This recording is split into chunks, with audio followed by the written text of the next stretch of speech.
South Asian travels tourism এবং south Asian international limited Bangladesh government অনুমোদিত recruiting company. Bangladesh থেকে Bangladeshi passport হোল্ডারদের বর্তমানে যে সমস্ত দেশগুলোতে, ইউরোপের বিভিন্ন কান্ট্রিগুলোতে ওয়ার্ক পারমিট ইজিলি পাওয়া যাচ্ছে এবং ভিসা পাওয়া যাচ্ছে, যে সমস্ত দেশের এমপ্লয়াররা এবং ওই দেশের গভর্নমেন্ট বাংলাদেশি ওয়ার্কারদের ওয়ার্ক পারমিট এবং ভিসা দেওয়ার ব্যাপারে বর্তমানে যে সমস্ত দেশগুলো অনুমোদন প্রদান করছে, বিশেষ করে বাংলাদেশি ওয়ার্কার নেওয়ার ক্ষেত্রে, সেগুলো নিয়ে আজকে আমরা কথা বলবো।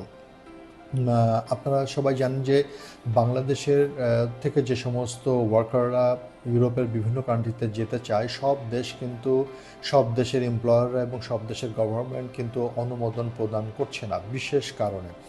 বিশেষ করে বাংলাদেশ থেকে যে সমস্ত ওয়ার্কাররা পৃথিবীর বিভিন্ন দেশে অতীতে বিভিন্ন সময় গিয়েছেন, কিন্তু ওই দেশ থেকে অবৈধভাবে অন্য দেশে চলে গিয়েছেন এবং যে সমস্ত কাজের জন্য তাদেরকে পাঠানো হয়েছে সে সমস্ত কাজে তারা পরবর্তীতে কাজ করতে ইন্টারেস্টেড হয়নি, সেক্ষেত্রে কিন্তু ওই দেশের এমপ্লয়াররা বাংলাদেশি ওয়ার্কার নেওয়ার ক্ষেত্রে একটা অঘোষিত একটি রেস্ট্রিকশন বিভিন্ন সময় দিয়েছিল। তবে বর্তমানে ইউরোপের বিভিন্ন দেশগুলোতে ওয়ার্কার শর্টেজের কারণে বাংলাদেশি ওয়ার্কার নেওয়ার ব্যাপারে কিন্তু আবার আগ্রহ প্রকাশ করেছে। তো যারা মূলত ইউরোপে ক্যারিয়ার করতে চান, জব নিয়ে যেতে চান, ওয়ার্ক পারমিট নিতে চান, ভিসা প্রত্যাশী এবং যারা বিভিন্ন বিষয়ে যাদের দক্ষতা আছে, তারা যে সমস্ত দেশগুলোতে বর্তমানে বাংলাদেশি পাসপোর্ট হোল্ডার বাংলাদেশ সহ পৃথিবীর বিভিন্ন দেশে আছেন এবং ইউরোপের সেনজেন বা নন সেনজেন কান্ট্রিতে যেতে চান, তাদের ক্ষেত্রে যে দেশগুলো সবচেয়ে বেশি আপনার ওয়ার্ক পারমিট এবং ভিসা পাওয়ার জন্য ওই দেশগুলো আপনার সুবিধা আছে এবং যে দেশগুলো র্যান্ডম বাংলাদেশিদেরকে ওয়ার্ক পারমিট এবং ভিসা দিচ্ছে, তার মধ্যে সর্বপ্রথমে আছে হলো বসনিয়া, এরপর ইউক্রেন আছে, North Macedonia, Serbia, Romania, Albania, Portugal, Poland, Belarus, চেক রিপাবলিক, হাঙ্গেরি, বুলগেরিয়া। 2026 সালে এই 10 থেকে 12টা কান্ট্রি শুধুমাত্র বাংলাদেশিদের কিন্তু ওয়ার্ক পারমিট ইস্যু করছে এবং তাদেরকে কিন্তু ভিসা দিচ্ছে। সো এর বাইরে যে সমস্ত কান্ট্রিগুলো আছে সেগুলো থেকে কিন্তু ওয়ার্ক পারমিট পাওয়াটাও অনেকটা কঠিন হচ্ছে এবং ভিসা পাওয়াটাও কঠিন হচ্ছে।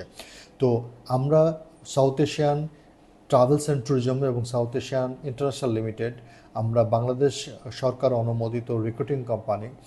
আমরা যারা বাংলাদেশে আছেন বা পৃথিবীর বিভিন্ন দেশে আছেন, তারা সেখান থেকে ইউরোপের বিভিন্ন দেশে সেনজেন বা নন সেনজেনে যারা ওয়ার্ক পারমিট নিয়ে সেটেল হতে চাচ্ছেন, সেখানে কাজ করতে চাচ্ছেন, তাদের ক্ষেত্রে আমরা বলবো যে আপনারা অনেক সাবধানতার সাথে আপনারা আগে ওই দেশগুলোতে ওয়ার্ক পারমিট ইস্যু হচ্ছে কিনা, ভিসা হচ্ছে কিনা, সেগুলো খুব ভালোভাবে খেয়াল করে তারপরে কিন্তু আপনারা আবেদন করবেন। তো আবেদন করার ক্ষেত্রে কিন্তু আপনাদের যে মিনিমাম যোগ্যতাটার প্রয়োজন, সে কান্ট্রি ওয়াইজ সেটা কিন্তু আপনারা ভালো করে জেনে নেবেন। এক একটা দেশে কিন্তু এক এক রকমের যোগ্যতা সম্পন্ন ব্যক্তিদেরকে কিন্তু রিক্রুটমেন্ট করা হচ্ছে। কোনো দেশে আপনার আনস্কিল্ড ওয়ার্কার নিয়োগ করা হচ্ছে, কোনো দেশে সেমি স্কিল্ড ওয়ার্কার নিয়োগ করা হচ্ছে, কোনো দেশে কিন্তু হাই স্কিল্ড ওয়ার্কার নিয়োগ করা হচ্ছে।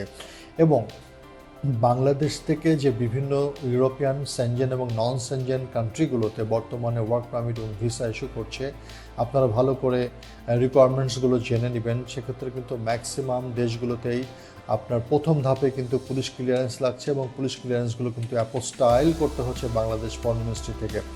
এর বাইরে কোনো দেশ একাডেমিক কোয়ালিফিকেশনের যে সমস্ত সার্টিফিকেট মার্কশিটগুলো আছে, ইভেন বাংলাদেশি পাসপোর্ট হোল্ডারদের যে পাসপোর্ট আছে, আপনারা কিন্তু ফরেন মিনিস্ট্রি থেকে অ্যাপোস্টাইল করার প্রয়োজন হচ্ছে।